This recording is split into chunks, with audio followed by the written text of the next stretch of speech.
Em julho de 2021, eu troquei a minha Canon SL2 por uma Sony A7R IV e depois de 2 anos usando essa câmera quase que diariamente, eu tenho alguns pontos positivos e negativos para te comentar depois da vinheta.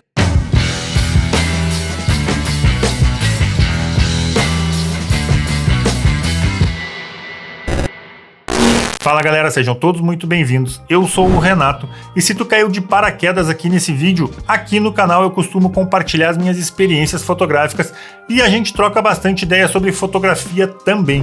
Então se tu curte esse tipo de conteúdo, já se inscreve aqui no canal e deixa aquele like para dar aquela moral aqui para esse vídeo.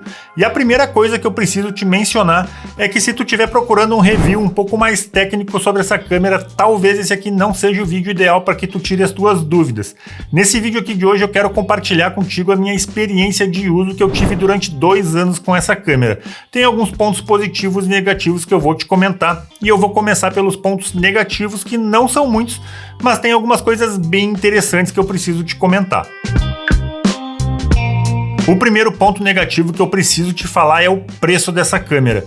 Mesmo não sendo a última versão dela, porque caso tu não saiba, ela já tem uma versão da A7R Mark V, mas como a gente está falando da A7R Mark IV, vamos voltar para ela. Eu fiz uma pesquisa agora no site da BH e ela atualmente está custando $2.998, o que convertendo para real aí vai dar mais ou menos uns 15 mil reais, o que não é nada barato para uma câmera. Outro ponto negativo é o peso. Quando eu fui pesar ela aqui na minha balança, eu não consegui porque ela estourou o limite da minha balança. Então eu tive que ir para o Google atrás dessa informação e ela pesa 665 gramas. Ok, 665 gramas pode não parecer muito, mas quando tu tá carregando a câmera o dia inteiro ela começa a ficar pesada. Ou, por exemplo, tu vai fazer uma trilha aí de 15, 20 quilômetros, começa a incomodar um pouco porque 665 gramas sem o L-Bracket e sem a bateria é um pouco pesado. Quando tu coloca o L-Bracket, que tem mais ou menos uns 30 gramas, mais a bateria, que tem mais ou menos uns 5 gramas, e mais a lente, que tem mais ou menos uns 700 gramas, o conjunto todo fica muito pesado, passando aí de 1 kg, 1,5 kg, o que começa a incomodar dependendo de quanto tempo tu vai levar essa câmera na jornada que tu tá fazendo. Então o peso dela aí, ela atrapalha um pouco. Nossa, como eu sinto falta da tela flip que tem na Canon SL2, porque na Sony A7R IV não tem, e isso atrapalha bastante.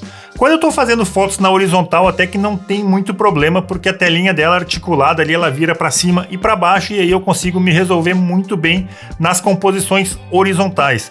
Quando eu tô fazendo as composições verticais, aqui complica um pouco, porque como ela não vira a tela, às vezes eu tenho que me deitar no chão ou fazer algum malabarismo para conseguir enxergar a composição que eu tô montando. Então a falta dessa tela flip incomoda bastante. Sim, uma quantidade tão grande de megapixels às vezes atrapalha um pouco, porque tem vezes que eu tô querendo fazer algumas fotos mais corriqueiras, assim, aquelas fotos do dia a dia, e 61 megapixels é muito megapixel para esse tipo de foto. Mas até que não tem muito problema, porque eu vou pro modo de crop, né, o crop mode, que a câmera fica com 26 megapixels, o que me resolve muito bem. O único problema quando eu vou pro crop mode é que eu tenho um campo de visão um pouco mais limitado. Outro problema que tem de fotografar com muito megapixels é que qualquer erro que tu cometa na hora de fazer a tua foto, ele vai ser muito mais perceptível no resultado final da tua foto. Além disso, usar lentes que não têm a qualidade ótica excelente também tu vai perceber muito essa falta de qualidade no resultado final das tuas fotos. Então, nesse tipo de câmera que tem muito megapixels, nem pensar em usar lente do kit. E com tanto megapixel assim, outra coisa que vai precisar ser levada em consideração é que toda a tua infraestrutura relacionada à fotografia digital vai precisar ser melhorada também. Só para tu ter uma ideia, de 15 a 20 fotos tu vai estar batendo 1 GB de dados, ou seja, tu vai precisar cartão de memória maior, tu vai precisar de HD maior, tu vai precisar backup maior e tu também vai precisar de um computador com mais processamento e mais memória RAM e talvez até uma placa de vídeo para conseguir processar essas fotos com mais tranquilidade e o teu computador rodar um pouco mais liso. E já que a gente está falando de megapixel, vamos falar agora dos pontos positivos, porque os megapixels dessa câmera também são um ponto positivo. Então vamos falar do lado bom de fotografar com tanta resolução assim. Por exemplo, uma foto na horizontal dessa câmera aqui, ela tem 9.500 pixels de largura por 6.500 pixels de altura, ou seja, é um arquivo gigantesco. Só para tu ter uma ideia, se eu fizer uma foto na horizontal e cortar ela nas mesmas proporções na vertical, ela ainda assim vai continuar com uns 30 megapixels, o que é mais ou menos a resolução de uma câmera normal hoje em dia. E dependendo da situação, eu consigo recompor completamente a imagem sem perder qualidade nenhuma. E falando de impressão desses arquivos, eu não quero entrar muito agora aqui no mérito do cálculo da distância do observador versus o tamanho da foto, mas o que eu posso te dizer é que eu não posso te falar muito sobre a impressão das fotos dessa câmera, porque as únicas fotos que eu imprimi dela são essas que estão aqui atrás, que elas têm 40 centímetros de largura por 50 centímetros de altura. Mas eu dei uma olhada na documentação dessa câmera e tu consegue imprimir com 300 dpi fotos de 30 a 40 polegadas, o que é bem grande, dá mais ou menos aí 1 metro a 1,10 m em 300 dpi. Só para níveis de comparação, se tu reduzir para 100 dpi, tu vai conseguir imprimir uma foto de mais ou menos uns 2,5 metros a 2,70 m, o que relacionando aí com a distância do observador versus o tamanho do quadro, é uma foto bem grande. A qualidade de construção dessa câmera é algo simplesmente absurdo.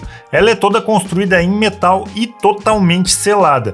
Eu já fotografei com ela na chuva, na neve, no vento, no calor, em tudo que é tipo de situação climática, e a câmera não deu nem bola. Isso sem mencionar o fato que eu estava gravando um vídeo lá no início do canal e o meu tripé tombou pro lado, o que não foi muito legal, caiu lente, caiu câmera, foi tudo pro chão. A lente sim teve que ir para assistência para ser consertada, mas a câmera ficou intacta, não teve nenhum arranhão.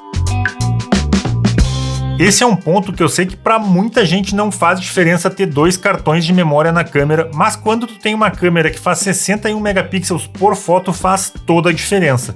Logo que eu comprei essa câmera aqui, eu configurei ela para fazer redundância na hora de salvar os arquivos. Ou seja, quando eu fazia uma foto, ela salvava o RAW no cartão 1 e salvava o RAW no cartão 2, para eu ter meio que um backup em tempo real.